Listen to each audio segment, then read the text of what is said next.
Hello friends, good morning. आज की ताज़ा खबर में आपका स्वागत है।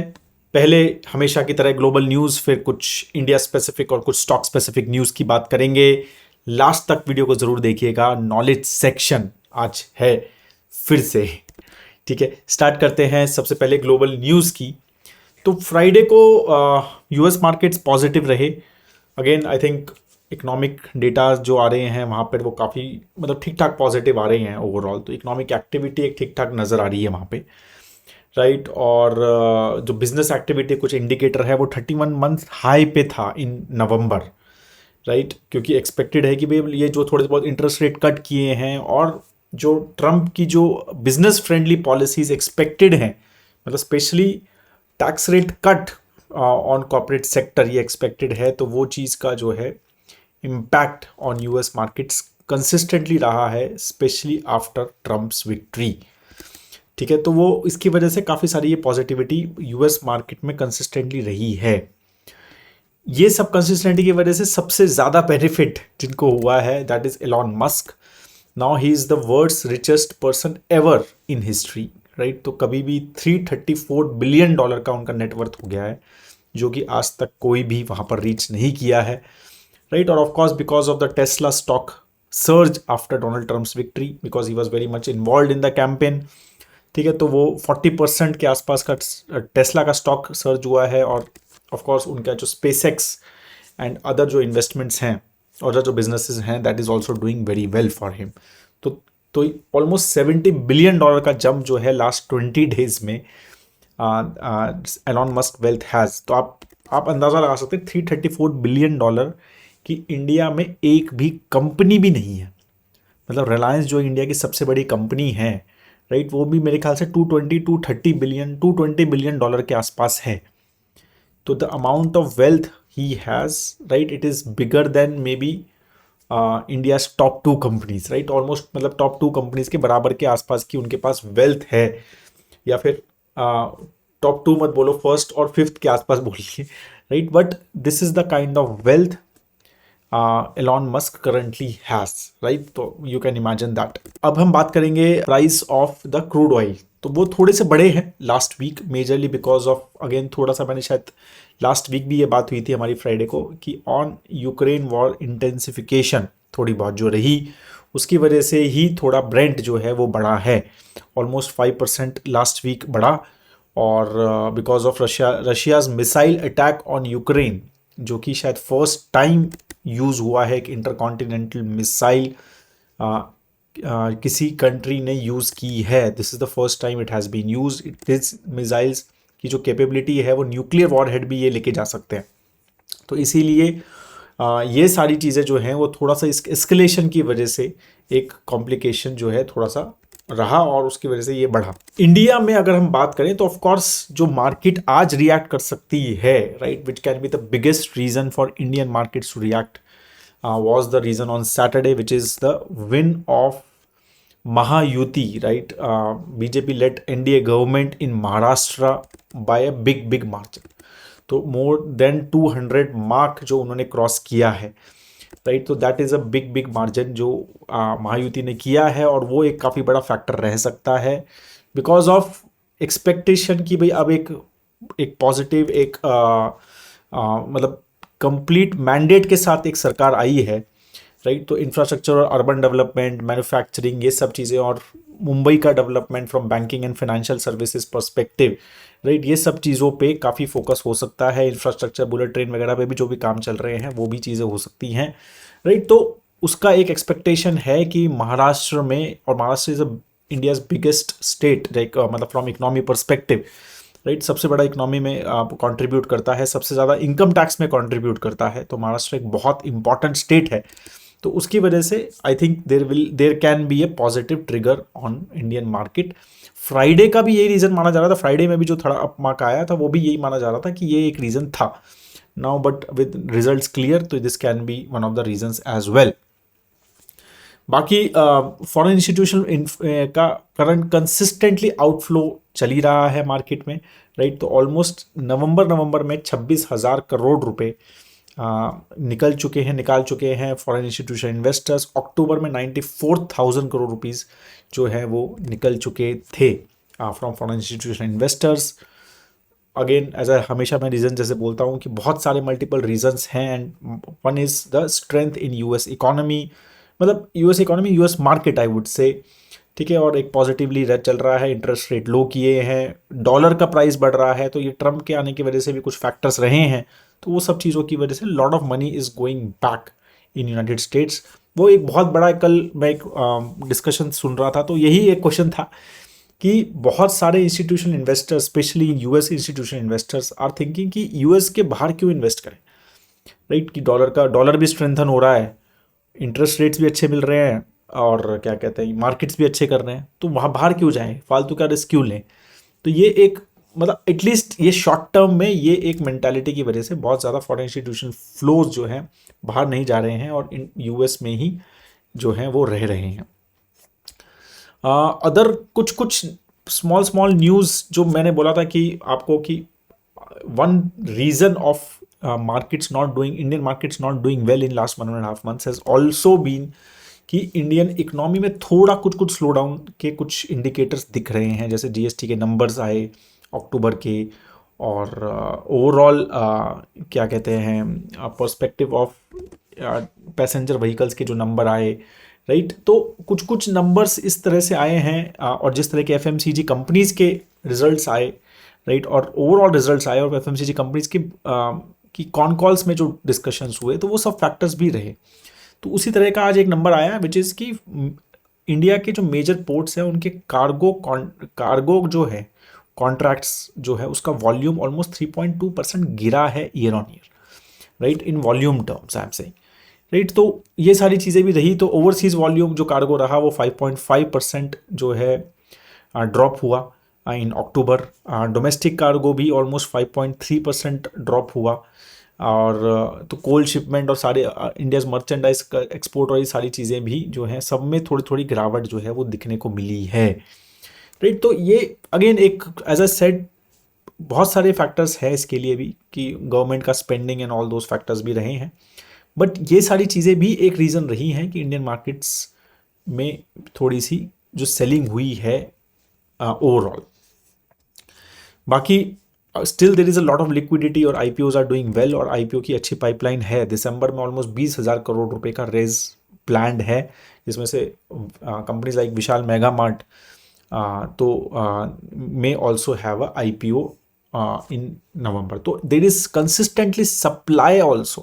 अगर आप देखेंगे IPOs, राइट, वो कंसिस्टेंटली चल रहे हैं। इन 2024 ओनली IPOs में 1.3 लाख करोड़ रुपीज़ रेज किए हैं 75 कंपनीज ने, राइट। तो ये सारी चीज़ें आप समझो, 1.3 लाख करोड़ रुपीज़ जो सिर्फ IPO ने रेज किए हैं, और बाकी फिर FPO रहे होंगे, QIP रहा होगा, वो सारे अलग रेज हैं। तो ये सारी भी चीज़ें मैं समझिए कि there is a consistent supply, right, of money, right, मतलब ऑफ इंस्ट्रूमेंट्स एज वेल, कि आपके पास ये समझ लो कि अगर लिक्विडिटी रहेगी तो उसके लिए ऑटोमेटिकली सप्लाई आ जाएगी, और यही चीज़ें होती हैं। और इसी तरह से मार्केट जो है वो थोड़ा सा फ्लैट होती है या गिरती हैं typically when markets are doing well, और सब चीज़ें पॉजिटिव नज़र आती हैं इकोनॉमी में सब जगह पे, तो कैसे फ्लैट होती हैं या कैसे एक टाइम करेक्शन होता है, ये इसी तरह से होता है। कंसिस्टेंटली सप्लाई बढ़ती रहती है। ऑफ कोर्स कंपनी जैसे हुंडई जैसी कंपनी जो कि इंडियन कंपनी नहीं है, उन्होंने भी आईपीओ लेके आया कि भाई ठीक है, अच्छा खासा वैल्यूएशन मिल रहा है तो ले लो। तो इस तरह से आई एम श्योर अगर इस तरह की लिक्विडिटी रही इंडियन मार्केट में, अभी तो फॉरेन इंस्टीट्यूशनल इन्वेस्टर ने पैसा निकाला है, इफ़ दे कम बैक और लिक्विडिटी रही, तो बहुत सारे और भी एमएनसीज जो हैं इंडिया में लिस्ट करने का प्लान करेंगी, बिकॉज अगर पैसा मिल रहा है, अच्छी वैल्यूएशन मिल रही है, तो why not is the always the question in the IPO market, ठीक है। तो ये सारे हमारे इंडिया स्पेसिफिक कुछ न्यूज़ रही। अब कुछ स्टॉक स्पेसिफिक न्यूज़ के बारे में बात करते हैं। तो सेंसेक्स में चेंजेस का कुछ नोटिफिकेशन आया। Zomato will be part of Sensex now, right, top 30 companies in India, right, और JSW steel will be out of Sensex on 23rd of December। Zomato आ रहा है सेंसेक्स में, ठीक है। तो large cap, pure large cap हो गया है। और उसके बाद एक सेंसेक्स 50 भी एक इंडेक्स होता है, पता है आपको, वो निफ्टी 50 की तरह होता है, ठीक है। सेंसेक्स 50 भी एक इंडेक्स है, तो जस्ट एक हमें पता चल जाएगा कि सेंस मतलब निफ्टी 50 में भी क्या चेंजेस आ सकते हैं। बट सेंसेक्स 50 में भी जोमेटो, जियो फाइनेंशियल सर्विसेज और HAL हिंदुस्तान एरोनॉटिक्स ये आएंगे, ठीक है। और HDFC लाइफ बाहर जा रहा है, भारत पेट्रोलियम बाहर जा रहा है और LTI माइंड ट्री सेंसेक्स 50 से बाहर जा रहा है। तो आप समझ रहे हैं क्या आ रहा है, राइट। तो जोमेटो आ रहा है, राइट, और जियो फाइनेंशियल आ रहा है, और Hindustan aeronautics defence company, manufacturing company एक आ रही है, और लाइफ इंश्योरेंस एंड एक BPCL जो कि एक क्रूड ऑयल कंपनी है, और एक IT कंपनी जो है वो बाहर जा रही है। तो ये सेक्टर्स में भी रोटेशन कैसे हो रहा है, ये भी हमारे नोट करने की चीज़ें होती हैं इन सब चीज़ों में। बाकी अदानी के ऊपर न्यूज़ तो चली रही है। फ्राइडे को वी ऑल मतलब आपने देखा ही होगा कि कुछ कुछ अदानी स्टॉक्स थोड़ा पॉजिटिव रहे, ग्रीन रहे, सब नहीं, बट अदानी ग्रीन वगैरह तो नेगेटिव रहा, बट जो नाम ही ग्रीन है वैसे उसका। बट बाकी जो है काफ़ी कुछ कुछ स्टॉक्स पॉजिटिव रहे, राइट। जो ये था कि भाई जिस तरह का वो न्यूज़ आया था, जो इनिशियल रिएक्शन था, तो आई थिंक मार्केट एक्सपेक्टेड कि भाई इतना ज़्यादा वो इश्यूज शायद नहीं है, सॉल्वेबल है।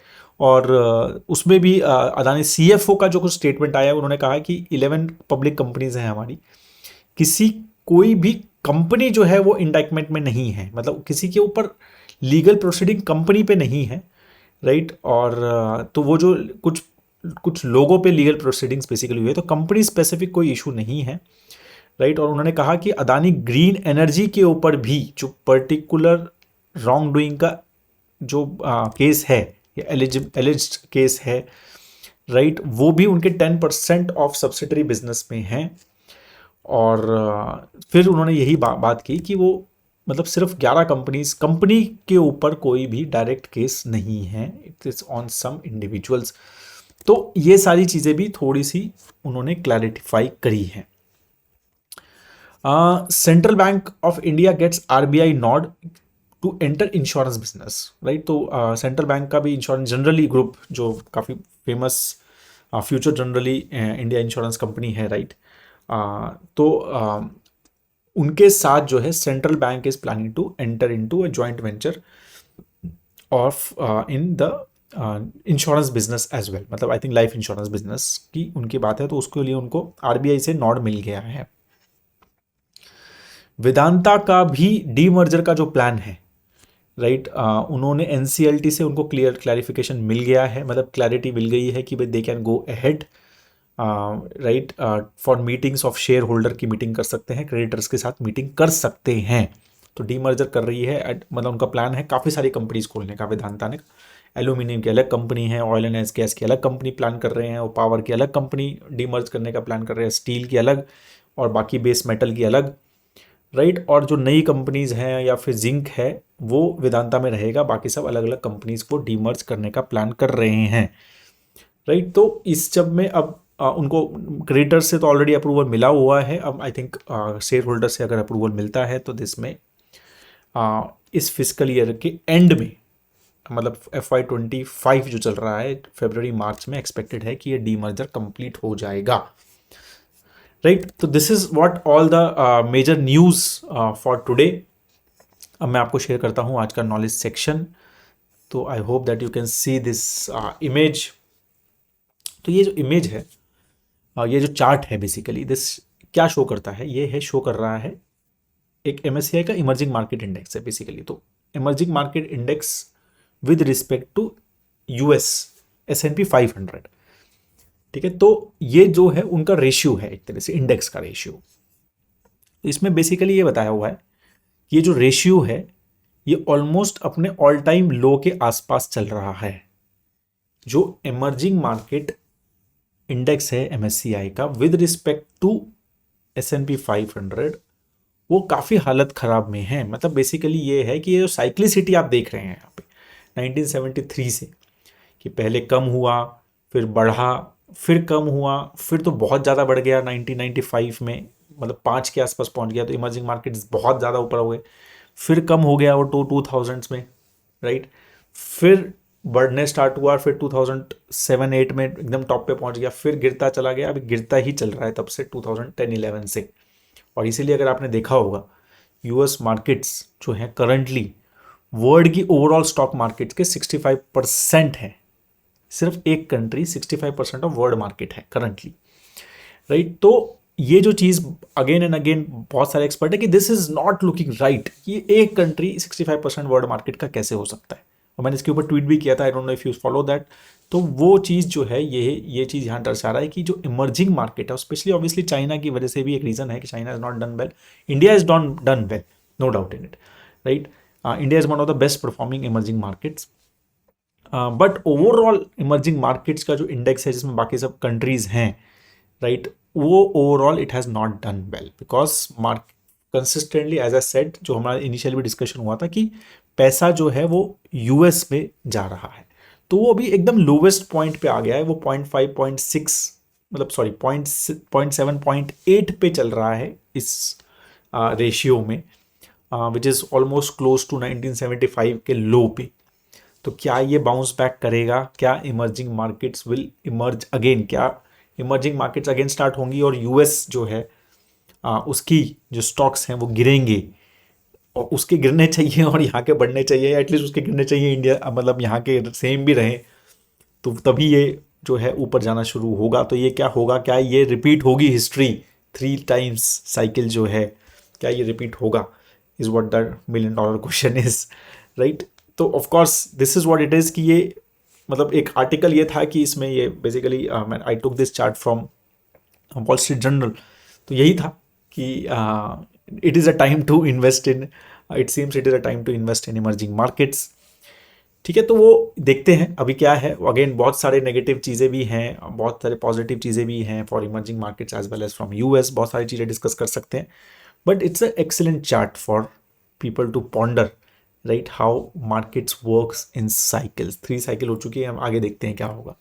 That is all I have on this. I hope that ये थोड़ा सा एक इंटरेस्टिंग आपको मिला, मेरे को अच्छा लगा बहुत चार्ट, मुझे पहले नहीं देखा था, तो I thought I will share this with you. Have a great time है दोस्तों, जय हिंद।